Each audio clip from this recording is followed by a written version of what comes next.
Hi, everyone. Welcome to Unconfirmed, the podcast that reveals how the marquee names in crypto are reacting to the week's top headlines and gets the inside scoop on what they see on the horizon. I'm your host, Laura Shin. You probably have not missed this, but I just want to remind you all that I do have a new feature on this show, which is a weekly news recap. And it's all due to the survey that I did with you guys earlier this summer, where a bunch of you said you would be interested in a weekly news recap on the show. So now I've added a few minutes onto every episode of Unconfirmed where I go over the big news stories that week. I'm sure you can guess what this week's big news story is, so just stay tuned. After I close out with my guest, be sure to stick around for the My Week in Crypto recap. Now, on to the show. Crypto.com. Get their app and buy crypto at true cost. Get a metal MCO Visa card with up to 5% back on all your spending. Download the Crypto.com app today. For a lot of crypto fans, it's hard to find one place where you can trade, plan, and discuss crypto strategy. Get started with eToro and the world's #1 social trading platform. CipherTrace cutting-edge cryptocurrency intelligence powers anti-money laundering, blockchain analytics, and threat intel. Leading exchanges, virtual currency businesses, banks, and regulators themselves use CipherTrace to comply with regulation and to monitor compliance. Today's guest is James Ferguson, CEO and co-founder of Immutable, creators of Gods Unchained. Welcome, James. Hi, Laura. Thanks so much for having me on the podcast. Your company got caught up in one of the recent sports controversies around free speech and Hong Kong, and, of course, Chinese censorship. Tell us what happened. So this was a really interesting week for us. Hearthstone, which is a video game where players battle with different trading cards, has a large esports tournament. And one of their players, called Blitzchung, when he had won his round, announced afterwards on their live stream to the crowd to liberate Hong Kong, the revolution of our times. And in response to that, Blizzard and Hearthstone confiscated his winnings and banned him for 12 months. And for us, we decided that we would reimburse Blitzchung for any prize money that was taken away from him, and also give him an invitation to compete in our world tournament, which has a $500,000 prize pool for our game, Gods Unchained. And the reason which we did this was extremely aligned with our values. We have a game which is quite similar to Blizzard's game Hearthstone in the way it's played, with the big difference being that in our game, Gods Unchained, you actually own the cards in the game in a decentralized manner. Something which we find a strange state of the world that we really don't like is that game studios currently are the ultimate centralized authority. And because of this amount of power that they wield, there are pressures on them to weigh in on political events like this and respond to different foreign pressures and take away items from players that those players have earned. We envision a brand new business model and a brand new economy where this needs decentralization as well to move this power away from the game's publisher and the game studio, but one in which not only should a game's publisher or creator not be able to take away something that a player has earned, they won't even have that pressure coming on them. They shouldn't be sort of expected to respond to these sorts of pressures. And I'm so curious because obviously you or your company has been working on this for such a long time before all of this happened. You know, this was just a few weeks ago.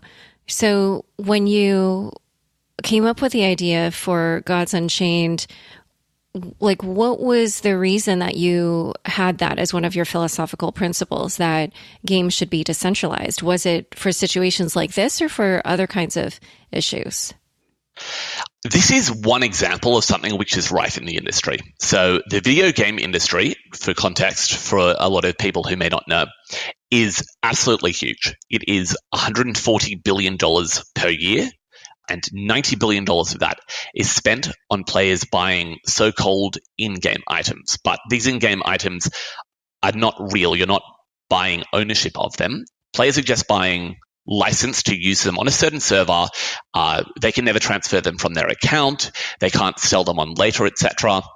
And with this business model, without real ownership, players are essentially just spending gigantic amounts of money renting short-term entertainment value. And we see that as something that is a really, really rough deal for players. The free-to-play gaming business model, which is used in mobile currently, where players are hyped up to be in a high spending state where they're very happy because maybe they've just passed a level, and then they find out that they're then frustrated because they can't pass the next level unless they then pay $10 and then they can quickly do that. We think that that is manipulative and just not fun or good value for players. So what we see is a world where players are buying items which are real. They can trade it with their friends. They can give it away to their friends just as though they own the item in the real world. And we're very excited by what that allows us to do in terms of player engagement, player retention, player sharing, just because we're giving them so much more value. So let's go back to what happened with Blitzchung. After you made your offer to him, what kind of response did you get? So after we made the offer to Blitzchung, the tweet got over 30,000 likes and 10,000 or so retweets, and in the end, 7 million impressions, which led a large amount of Hearthstone players who think that it is reasonably outrageous that a player would have their winnings taken away from them in this situation, and are looking for a game that respects their rights as players, all signed up for Gods Unchained. So a large amount, we doubled our sign-up rate and our player base essentially overnight. Wow. But so along with that good news, there was some bad news that happened. Your company was the target of cyberattacks shortly thereafter. So tell us about that. Yeah, that was quite interesting. So the next day, as we were getting more and more users than most people we've ever had visit our site, and they're all in a fantastic, they're very primed because part of our exact value proposition that we will never take away the items that players earned has just been demonstrated how this can go wrong in centralized games companies. Our servers started being DDoSed. Luckily, with the engineering team, we had people wake up at 3 a.m. our time, and they were able to resolve the issue within about 6 hours of sort of an emergency meeting, bringing in the sort of an external expert team as well in order to harden everything up. But yeah, that was quite interesting that we got DDoSed within 24 hours of announcing.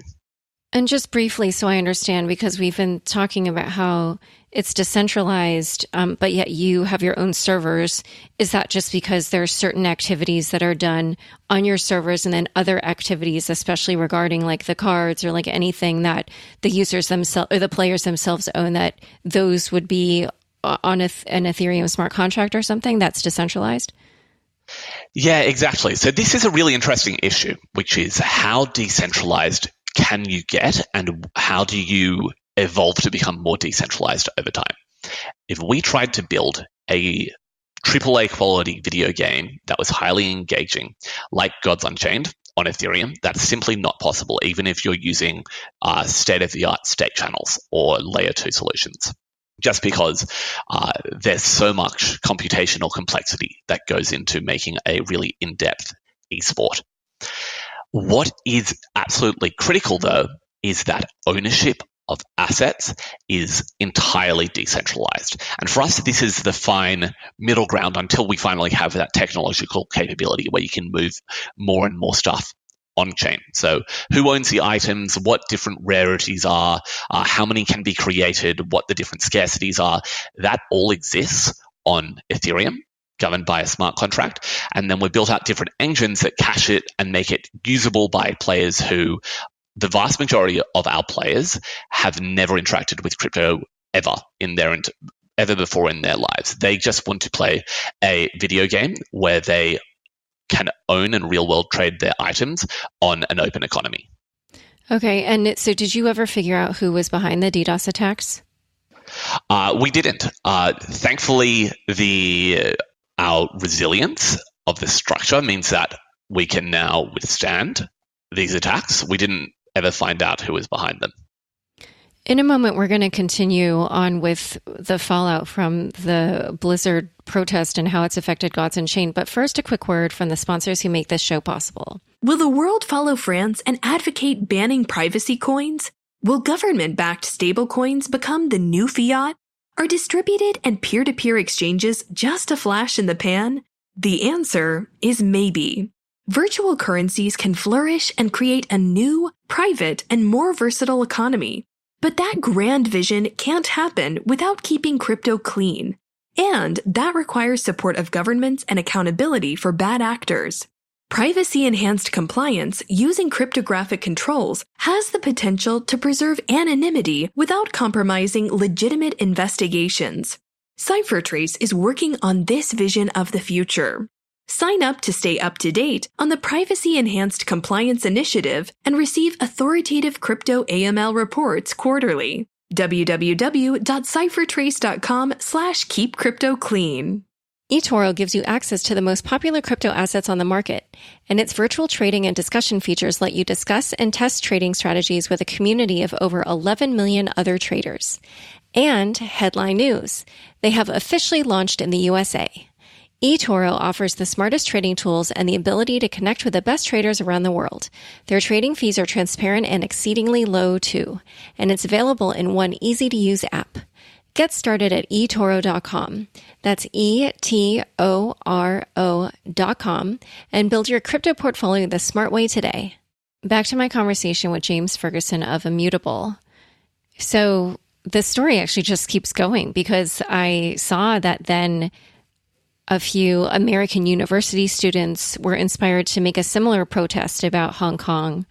So tell the listeners what happened then and how that's affected you. It's very interesting is that when a company tries to censor some information or censor something, that normally makes things worse.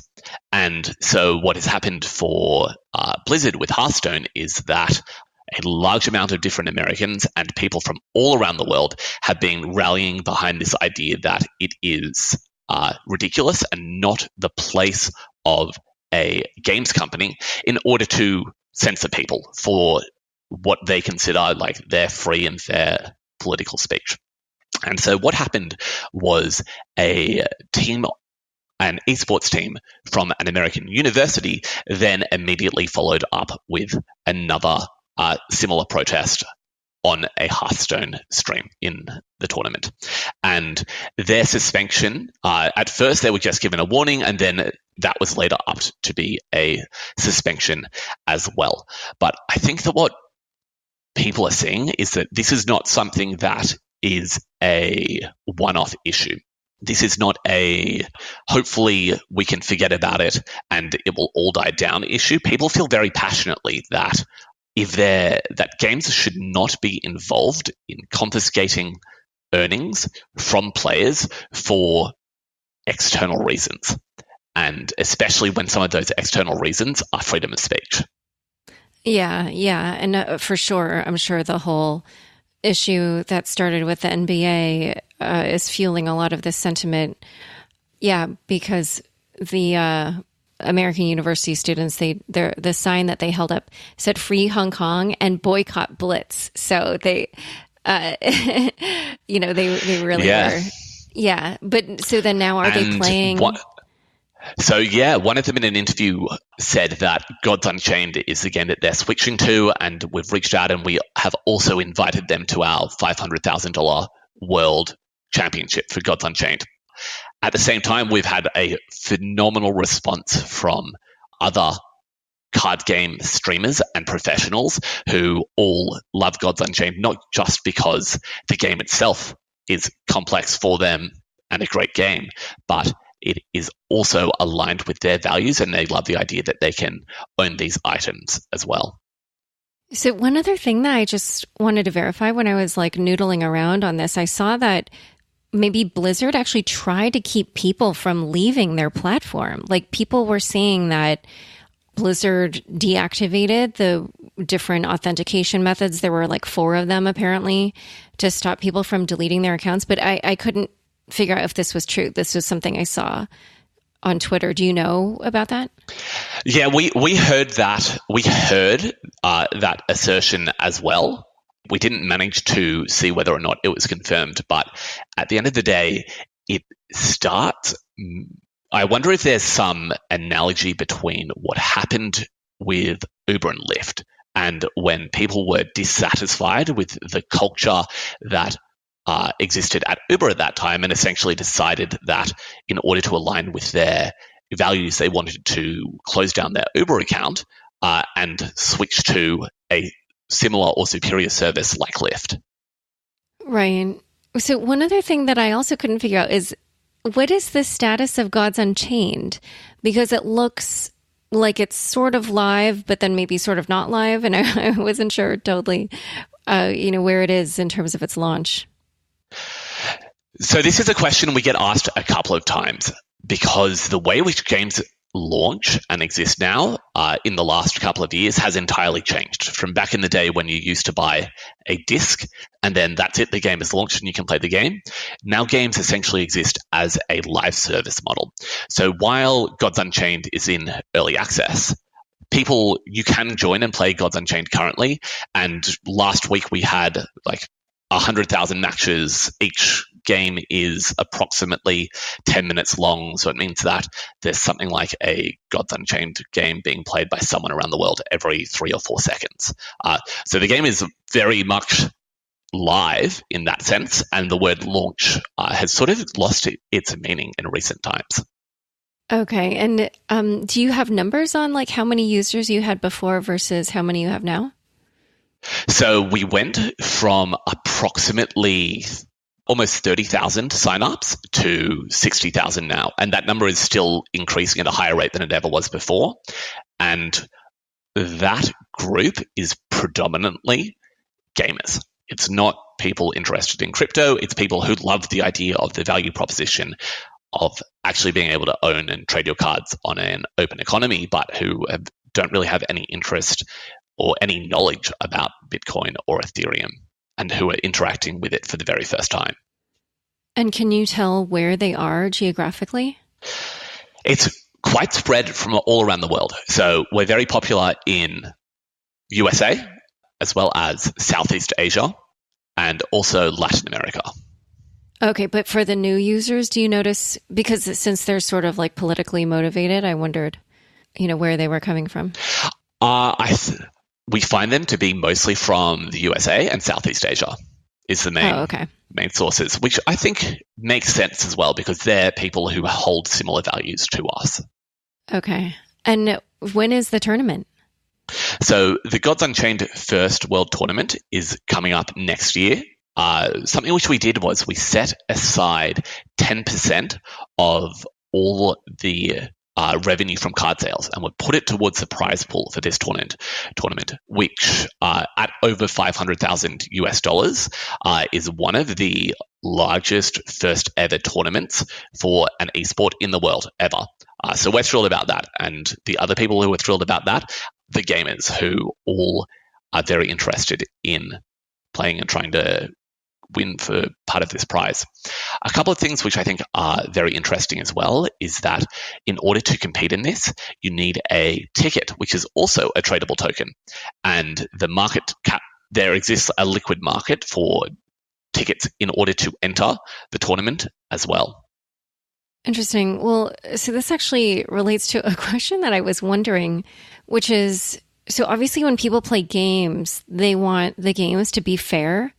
But in this sort of situation, is there some way that you've structured the game such that people can't just buy their way to victory? Because, as I'm very sure you're aware, how does that work? So this is one of the most important things. How can you build, in order for the Gods Unchained economy to be strong and there to be demand for all these different cards over a long period of time, so 5 years plus, 5 to 10 years, you need to make sure that you don't have what is called a pay-to-win mechanic, because that means that very quickly there is just superior goods, and there's no reason for this economy to exist. So there are two things which we've done in this regard which are very interesting. Apart from hiring the absolute best people in the world, our game director for Gods Unchained is he was the game director for Magic the Gathering Arena, which is one of the most popular card games in the world. It recently launched and is lauded as being a very high quality product. And we've been able to bring him and his expertise over to Gods Unchained in order to make sure that the game is balanced. But the mechanic which you go down in the end is when you pay more money, you get not better cards, but you get to try new tactics. The tactics aren't necessarily superior, but you get more content for the game. Something else which we have built out as well, which has been working extremely well for us, is our play to earn system. So by playing Gods Unchained matches, you can actually earn cards and prizes which can then be sold. And based on this, we have had players beating the minimum wage in their country by playing Gods Unchained. And what that does for sharing to new players and our retention, that is one of the reasons that our game is doing so well. Okay, and just so I understand what you were saying earlier about how the items that you can purchase don't give you like better skills, but just new and different ones, then like in the marketplace, how does that translate into different prices for these various items, the non-fungible tokens? So the value behind an item comes from a couple of different things. There is utility. So if something is slightly better, it will likely have a higher price. We try and avoid that as much as possible. What we like people paying for is fun. So if the new strategy is more fun to play as, then we're very happy for people to pay for that. We're also happy for people to pay for prestige and status and cosmetics. So if you have a diamond version of a card that has the exact same power and does the exact same thing as a plain version of the card. However, the diamond trade is much higher in terms of its price point. And that's because gamers and people all around the world love status. And when you're part of a community, even if that community is inside a video game, it doesn't matter. The human wants are the same. Everyone wants belonging. Everyone wants self-esteem. Everyone wants community. Everyone wants self-actualization. And people also want status. And that's what it comes down to as well when you're trying to work out what people will pay for it. All right. Well, I guess we'll see how this experiment works. It sounds super fascinating. And I like how a very unexpected event got your game attention and sort of proved, the value proposition. So thank you so much for coming on Unconfirmed. Thank you very much for having me, Laura. Don't forget, everyone, next up is the news recap. Stick around for This Week in Crypto after this short break. Crypto.com. Have you seen the MCO Visa card? A metal card loaded with perks with up to 5% back and unlimited airport lounge access. They pay for your Spotify and Netflix, too. What's not to love? With Crypto.com, not only can you spend your crypto, but you can grow it too. Earn up to 6% per year on the most popular coins, like BTC, XRP, LTC, and up to 12% per year on stable coins. Join the over 1 million others and download the Crypto.com app today. Hi guys, thanks for tuning into this week's news recap. I'm sure you can all guess what the first headline is. As I have described it in the newsletter, Facebook's Mark Zuckerberg takes flattery, heat, and bizarre questions from Congress. And that's pretty much a description of this pretty, I guess maybe schizophrenic is a word to describe the range of feelings and attitudes that the lawmakers had toward Facebook and Zuckerberg. He took heat for all kinds of things, including limiting anti-vax content. But anyway, there were other times when he was just completely cut off from from answering the question he had just been asked. And then other times when he was not even asked questions at all because the representative wanted to use the full time for grandstanding. But anyway, despite all that, he did manage to get across that Facebook wants to go forward only with U.S. regulators' approval, but that the Libra Association is now in control of Libra, and that Facebook does not control the association. So that, of course, creates this potential scenario where Libra could move forward without Facebook, which would be pretty interesting to see play out, but I actually think it still is unlikely. The fact is that Facebook is best positioned to offer up a competitive alternative to a digital renminbi. And, what that looks like is still an open question, but, with their scale and their user base, I do think that is the case. The NYT had a great write-up on the Trump offensive that Facebook and the Libra Association undertook in Washington leading up to the hearing. But, of course, skepticism remained. The FT wrote an article that posed a great question, which was, quote, "How is it possible to bring the great swell of unbanked on board and at the same time satisfy all the sanctions compliance and money laundering rules that come along with transacting in the big currencies?" And, of course, at the other governments were also still skeptical, with the French economy and finance minister saying of Libra, quote, "The project would mean a private company controlling a common good and taking over tasks normally discharged by states. This is unacceptable for both economic and political reasons." The second story I wanted to cover is actually something that came out last Thursday, but I didn't manage to get it in last week's news recap. And it's about the G7 working group on stablecoins issuing a report. And I just have to say that first, it amazes me that the G7 has a working group on stablecoins. Like if I think back to years ago when I started covering this and nobody cared and I could barely even, get stories to write about this topic approved, like we've come a long way. Anyway, the report highlights the risks of stablecoins.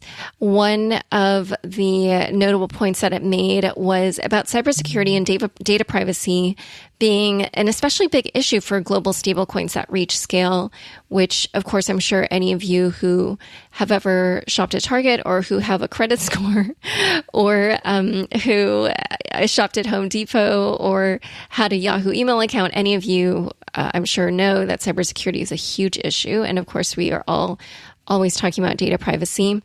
And second, it also talked about how a global stablecoin could have impacts on financial stability in the economies of multiple countries, which is something that we have discussed on the show.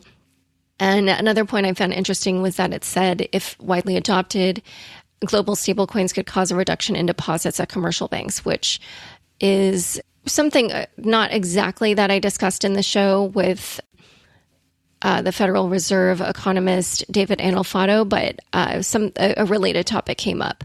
However, the report did end by recommending that authorities, quote, "ensure a level playing field that encourages competition." In related news, Tyler Cohen, the George Mason University economist and author of the Marshall Revolution blog, wrote an op-ed in Bloomberg saying that he thinks it would be bad for central banks to issue their own digital currencies because it would likely inhibit lending, which is the topic we just discussed, and that in turn would depress the economy. Also, he said it would increase the number of economic institutions that are regulated like banks, which would spread onerous financial regulations beyond, quote, "the narrow core of the banking system." He also points to the fact that China is in the lead on a central bank currency, saying that has to do with the fact that its banking and payment system are already state-run and state-controlled. And he says that a central bank digital currency would basically take our system, which is a blend of centralized and decentralized, and tilt it more towards centralized. Next headline, why Ethereum killers have an uphill battle. Chris Bernisky of Placeholder Ventures wrote a great analytical piece outlining some of the factors that could make or break the various Ethereum killers that are coming online. As he puts it, quote, "A common logic I've seen in almost every Ethereum killer goes something like, our technology is superior to Ethereum's, thus we deserve a similar, if not superior, network valuation. But he says that if a good enough network technology has enough tooling and distribution, then those network effects can outweigh the potential benefits of switching to an alternative with better technology but worse network effects." He also makes some interesting points about how proof-of-stake networks gain traction versus proof-of-work ones, with the main point there being that proof-of-stake networks need killer applications to create demand for the services being offered on that network. I highly recommend that you guys check out this analysis because it actually goes into a lot more than I'm able to describe here, but it was really, really interesting and it's probably worth actually a couple reads. Next headline, is about Bakkt, which is going to be launching Bitcoin options on futures December 9th. And also they noted that Wednesday, they saw a record 590 contracts of the Bakkt Bitcoin monthly futures change hands. Next headline, mining is an effective strategy for money laundering. So speaking of money laundering, as the lawmakers did with Zuckerberg on Wednesday, according to Elliptic, one of the more effective, if less popular at the moment, ways to launder money is through mining. Writes Tim Lloyd at The Block, quote, "The key to this laundering technique is the transfer of illicit funds via custom transaction fees paid to the miner." This potentially could be a growing area for money launderers. And as we know, it is one of the ways that I think North Korea has gotten into the crypto game to evade sanctions, which I believe was discussed on a previous show. Next headline, Circle's game plan, unclear. Last week, Circle announced that it had sold crypto exchange Poloniex, and it's rumored that the buyer is an Asian investment group headed by Tron CEO Justin Sun. Now, Frank Chaparro writes in The Block, the open question is what lines of revenue Circle can depend on with its various products and services such as Circle Pay, Circle Research, and its one-time money-making OTC desk, all axed or reduced. A couple possibilities include custody and lending and perhaps interest off its stablecoin USDC, but right now that last business is probably only bringing in a couple $1 million. So we shall see if it manages to make a smart pivot or if it ends up getting sold, because the rumor is that it has been shopping itself around to the likes of Coinbase. This week's Fun Bits is a tweet from Ryan Sean Adams, who had a very pithy summary of this week's hearing with Mark Zuckerberg. He says, Zuckerberg's pitch to the U.S. government. You can't let China pull ahead. We'll bend the knee. You run the monetary policy. We build the tech. We keep USD as global king, get rid of cash, and 10x your financial surveillance. Your dollar plus our tech. What do you say? All right, that's it for this week's news. To learn more about the topics that James and I discussed, as well as the stories from this week's news recap, be sure to check out the links in the show notes of your podcast player. If you enjoyed this episode, be sure to share it on Facebook, Twitter, or LinkedIn. Unconfirmed is produced by me, Laura Shin, with help from Fractal Recording, Anthony Yoon, Daniel Ness, and Josh Durham. Thanks for listening.